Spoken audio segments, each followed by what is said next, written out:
Oui, monseigneur. La dernière fois que je je t'avais donné mes impressions à le deuxième essai d'Amin Malouf, les identités meurtrières. Suite à quoi, de la discussion directement, les notions de tolérance et droit à la différence, مع la situation اللي تنعيشوها هنا في المغرب. Et je t'avais parlé à la fin de la discussion à un roman d'Amin Malouf qui illustre sa pensée qu'il a exprimé l'essai, les identités meurtrières. Le roman, il s'appelle Les échelles de Levant. Et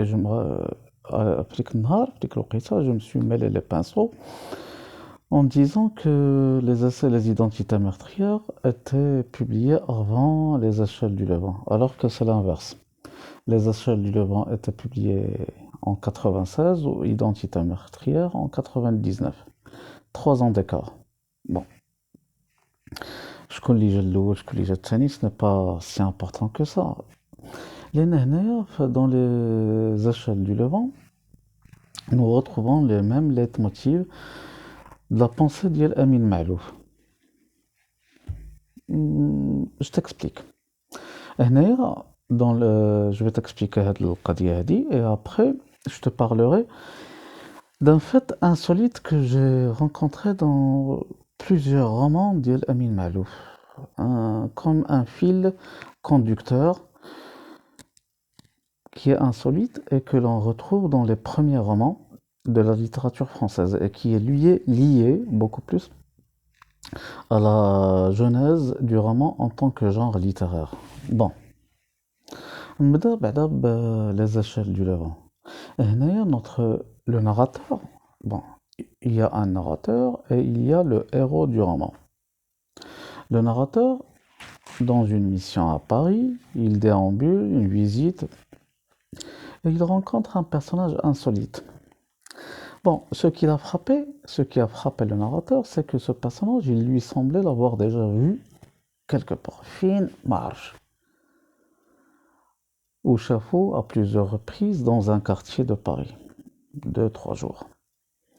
هنايا quand il replonge dans ses souvenirs, il se rappelle avoir vu Had, le personnage, dans un livre d'histoire, dans un manuel d'histoire, alors qu'il était encore étudiant au lycée ou bien au collège Floubnan.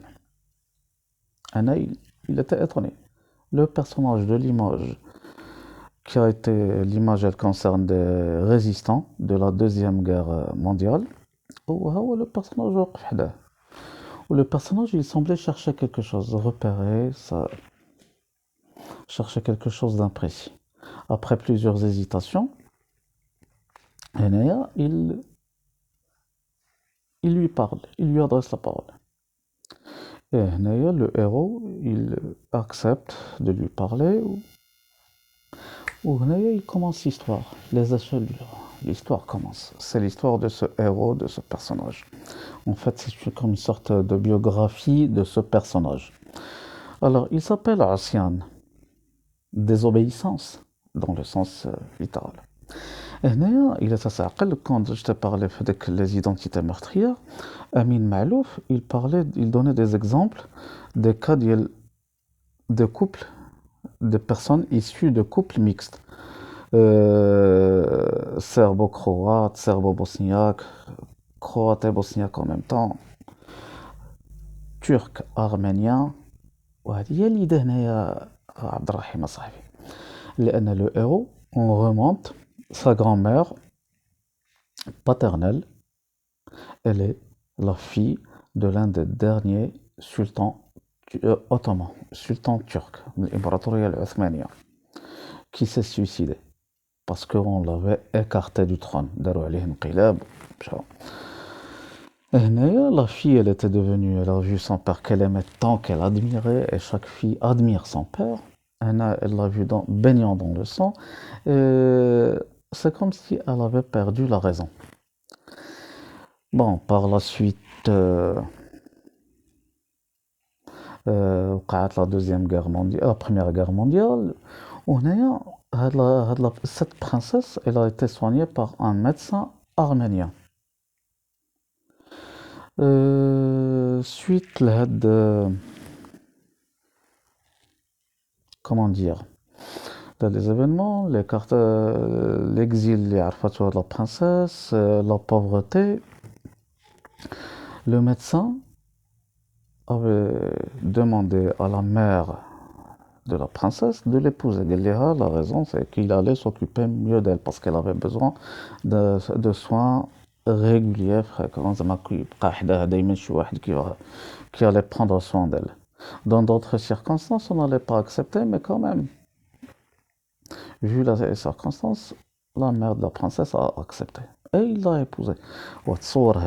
En plein génocide arménien opéré par les Turcs, par les Ottomans, un médecin arménien épouse une princesse ottomane.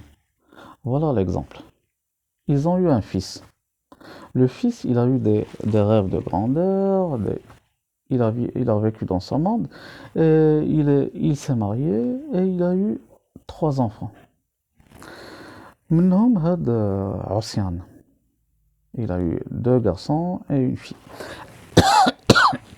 Et c'est l'histoire de Ossian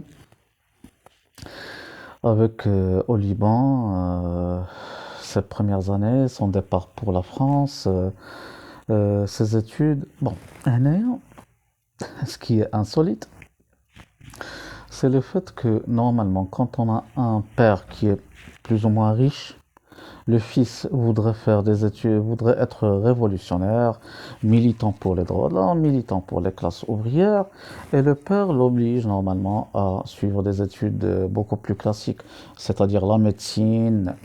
Et l'inverse dans ce roman. C'est l'enfant Ossian, normalement, qui... Ah, j'ai oublié. Le père, il a bien choisi le prénom de son fils, Ossian, désobéissance, parce qu'il était contre les lois, pas contre les lois criminelles, mais contre taqalid, al-a'raf, contre la tradition, ça. Bon, c'est l'histoire que nous avons. Les échelles du Levant nous révèlent le parcours de ce Ossian à travers l'histoire de la Deuxième Guerre mondiale jusqu'à son vécu avant la guerre, avant la Deuxième Guerre, pendant la Deuxième Guerre, en France, puis son retour au Liban. Bon, je ne vais pas te raconter toute l'histoire, mais à partir de ces cas de figure, la représentation des identités meurtrières.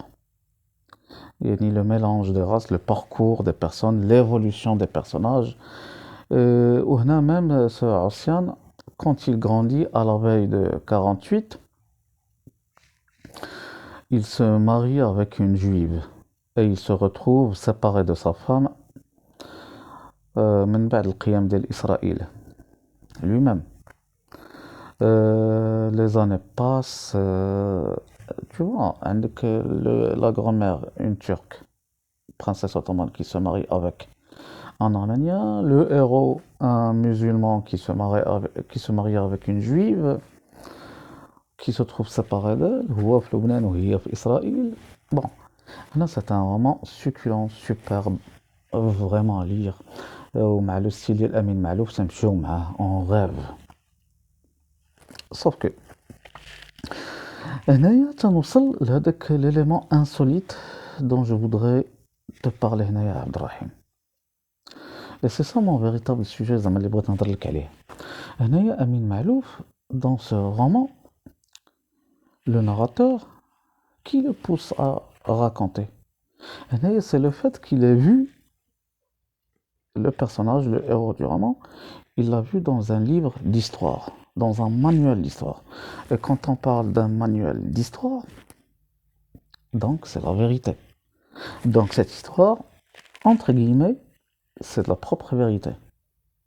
وهذا هو ce que je retrouve répété dans les romans de Amin Maalouf. Si tu prenais par exemple Léon l'Africain, son roman le plus célèbre, le roman Les Charros, vraiment, il l'a lancé dans le monde. Après, avec les croisades vues par les Arabes.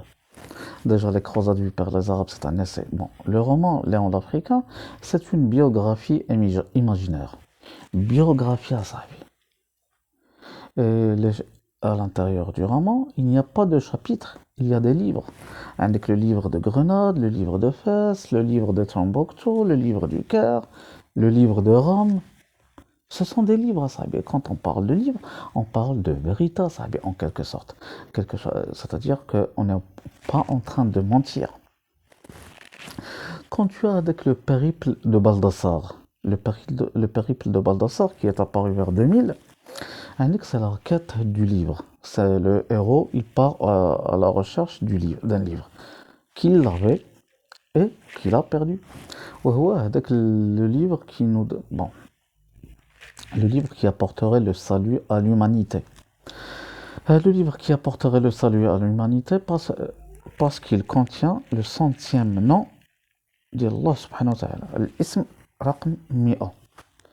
هذاك الاسم الأعظم السر الأعظم اللي تتعرف عند المتصوفة عند رجال الدين عند ياك تعرفوا بأن الله سبحانه وتعالى عنده 99 اسم وتيقول لك الاسم المئة اللي تيجلب لك الرحمة اللي تيجلب لك كل شيء اللي تيحل لك البيبان صاحبي وهو خويا أنا dans ce livre bon c'est la quête d'un livre qui apporterait le salut علاش لأننا حنا le roman se situe aux alentours de l'année 1666 l'année du diable على حساب les chrétiens de l'époque عاوتاني هنايا c'est une question la notion du livre في حد ذاته notion de livre notion de vérité وعقل هذاك تعقل على les études ديالنا quand on était à la fac في la fin des années 90 début des années 2000 كانت عندنا هذيك القضيه عبد الرحيم ديال انه la problématique ديال le roman la jeunesse du roman هنا اللي تندير فيها le lien les écrivains les auteurs de romans n'étaient pas considérés